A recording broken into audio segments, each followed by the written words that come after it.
रात के करीब 1:30 बज रहे थे।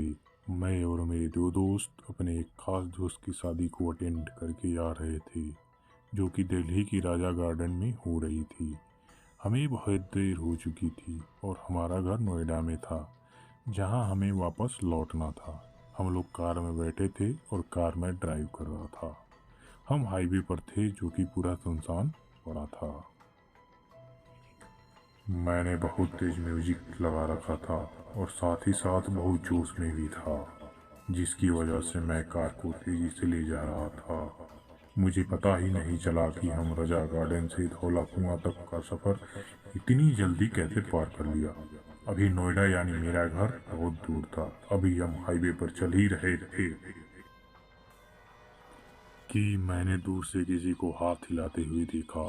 जैसे ही गाड़ी थोड़ी सी पास आई तो पता चला कि वो एक औरत थी। उसका चेहरा देखते ही बनता था।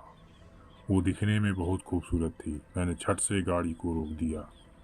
मैंने उससे पूछा कि वो इतने रात को यहाँ पर क्या कर रही है।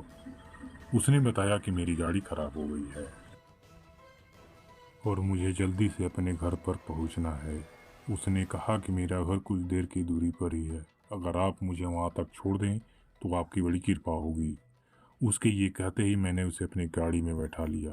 अचानक गाड़ी के अंदर असहनीय ठंड होने लगी। मैंने कार के एसी की तरफ देखा तो वो बंद था। ठंड बहुत तेज हो गई थी।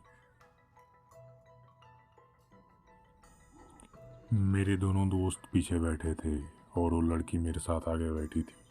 थोड़ी देर बाद मैंने देखा कि उस लड़की ने अपना सिर नीचे की ओर झुका रखा था और अपने मुंह में बड़बड़ाई जा रही थी। मैंने उससे पूछा कि क्या वो ठीक है। उसने कोई जवाब नहीं दिया। मेरे दोस्तों ने भी उससे पूछा, पर तब भी उसने कोई जवाब नहीं दिया। मैंने गाड़ी रोककर उसको हाथ लगाकर ऊपर की ओर किया और फिर जो मैंने देखा, उसको देखकर मेरे गले का पानी सूख गया। मैंने देखा कि उस लड़की का चेहरा पूरा का पूरा जला हुआ है और उसकी आंखें आगे की ओर निकल रखे हैं। मैंने ये देखते ही गाड़ी से बाहर निकलने की सोची, पर निकल नहीं पा रहा था।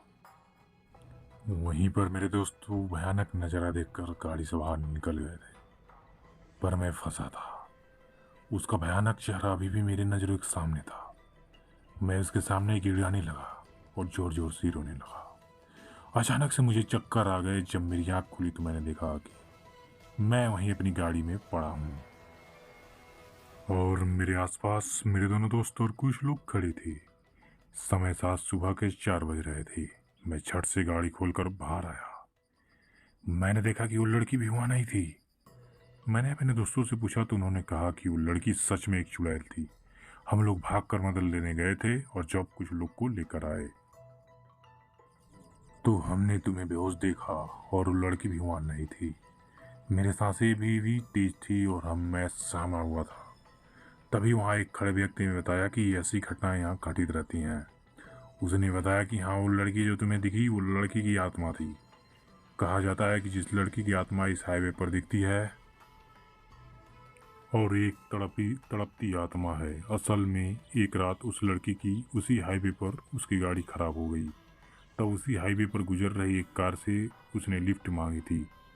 उस कार में कुछ लड़के थे जिन्होंने उसको कार में बैठा लिया और उसके साथ उन्होंने दुष्कर्म किया और फिर उसको मारकर उसकी बॉडी को जला दिया और साइड के एक जंगल में फेंक दिया। आज भी उस लड़की की आत्मा वहाँ रोज आती जाती है और आती जाती गाड़ियों से लिफ्ट मांगती है।